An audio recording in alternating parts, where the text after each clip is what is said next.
gens puissent évoluer, venir voir les exemples des autres pays qui sont un peu avancés dans des droits démocratiques et tout ça. Et nous ne comprenons jamais comment l'organisation de la francophonie peut inviter de tueurs en série comme ces genres de messieurs, malgré toutes les tueries qu'ils ont fait à l'est de Kinshasa. Par rapport à ça, donc nous nous disons, nous sommes en guerre, dans une guerre médiatique, dans une guerre sur la toile et tout, contre tous ces gouvernements, contre ces tueurs Tutsis, parce que le temps nous manque pour parler de tous ces extrémistes Tutsis qui nous tuent, et que la communauté internationale ferme, ferme les yeux devant toutes ces tueries et ne parle pas. Mais d'ailleurs là-dessus, il y a déjà un rapport, le rapport mapping de l'ONU, oui, qui a été publié le 1er de ce mois-ci, dans le mois d'octobre. Qu'est-ce que vous avez trouvé d'intéressant selon vous dans ce rapport? Par rapport à ça, nous avions regretté, après combien de temps, il faut combien de morts pour que des rapports comme ça soient mis au vu et au su de tout le monde. Mais c'est déjà un grand pas qui vient d'être franchi. C'est à nous maintenant, peuple congolais, de profiter, de saisir cette occasion pour dire que la voie est ouverte maintenant. Des individus comme Brutus, nous pourrons les induire, nous pourrons... Tu n'oublies pas ton nom là. Non, mais il s'appelle comme ça, il mérite ce nom. Tu as pris l'habitude de ce nom. Voilà. Les individus comme Brutus, nous allons les amener en tribunal contre... ils ont commis des crimes contre l'humanité, ils ont commis des crimes de guerre et ils ont commis des génocides. Puisque dans ces rapports, les lobbies rwandais, les lobbies Tutsis, a fait en sorte que l'ONU ne publie pas ces rapports. Ou, s'il publie ces rapports, qu'il enlève les termes génocide. Mais le rapport a été publié et donc je vais dire au peuple congolais que nous avons la voie est ouverte, il suffit de nous réunir et de faire quelques pétitions et voir comment introduire, amener tous ces gens qui ont fait, comment dire, des scènes de guerre et de tueries sur l'Est, au Congo et partout, dans tous les territoires du Congo, que nous pouvons aujourd'hui, avec cette preuve de ces rapports, nous pouvons les amener en tribunal. Mais, M. Kisuka, il me semble que le pouvoir que chapeaute Joseph Kabila, oui, a reconnu l'existence de ce rapport et a d'ailleurs demandé qu'on aille au-delà, qu'il y ait le jugement et tout ça. Non, non, non, le pouvoir ne l'a pas reconnu. Moi, j'ai suivi les rapporteurs, le représentant, voilà, Lambert Mende. Moi, je ne comprends pas lorsque moi, je brûle ta maison et que la justice me dit Babi Balukuna doit payer pour le tort qu'il a fait. Et moi, j'ai dit à la justice, non, écoutez, Babi est toujours un ami, laissez tomber ça. D'ailleurs, c'est pas lui qui l'a brûlé, mais le problème était... Alors, vous parlez des rapports rwando-congolais. Voilà, tous ces gens-là, comment il s'appelle, Lambert Mende, le porte-parole du gouvernement. Oui. Je ne sais pas comment un bon monsieur qui a son esprit tranquille, une conscience, comment dire, claire, il va démissionner.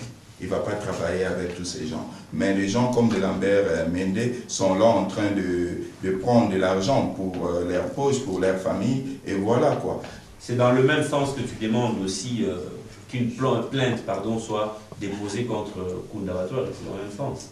La plainte a déjà été déposée contre Kundabatware et nous devons relancer seulement. Puisque la justice internationale... Avec la plainte qui avait été déposée Voilà, la plainte a été déjà déposée, je crois bien en 2006 ou en 2005. Nous devons relancer ce genre d'initiative.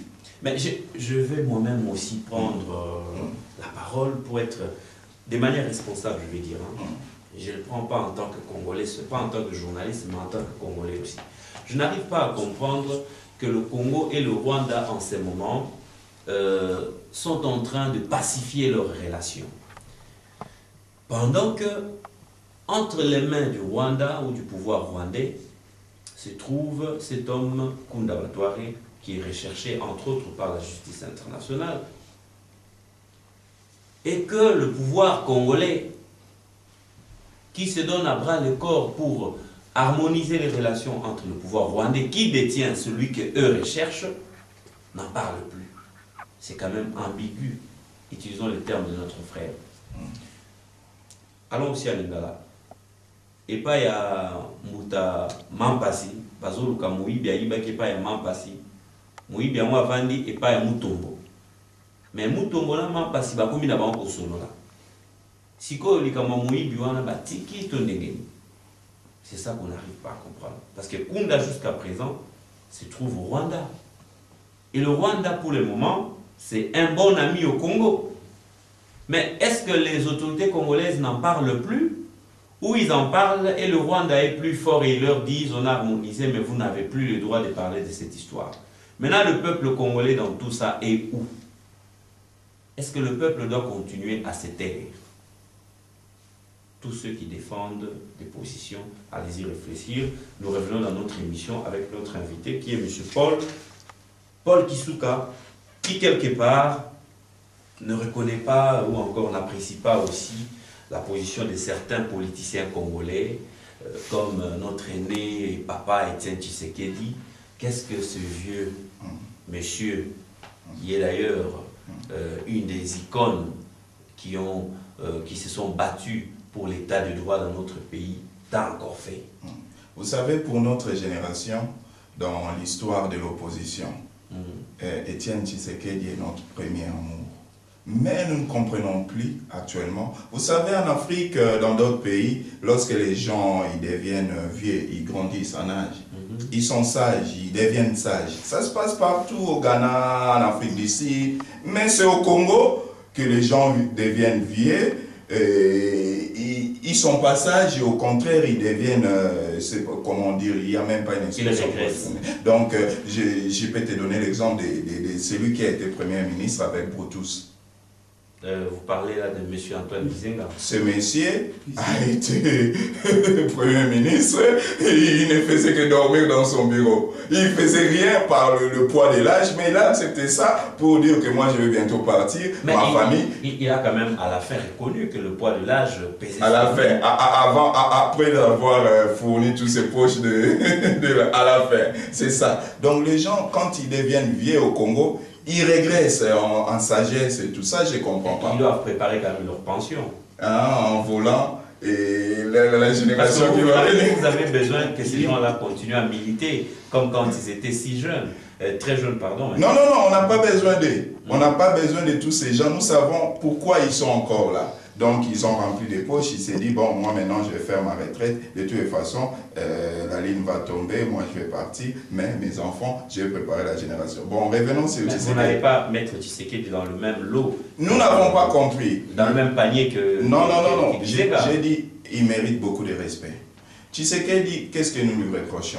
Oui. Lorsqu'il était moment de se présenter aux élections, et nous étions sûrs, même les arbres pouvaient les voter, en ce moment-là, il s'est fait allier avec les RCD Goma. Il ne faisait pas partie de ce processus de l'Afrique du Sud, Sun City et tout. Et il a refusé catégoriquement les élections et ses membres, ses partisans. Je vais quand même éclairer encore là-dessus. Voilà.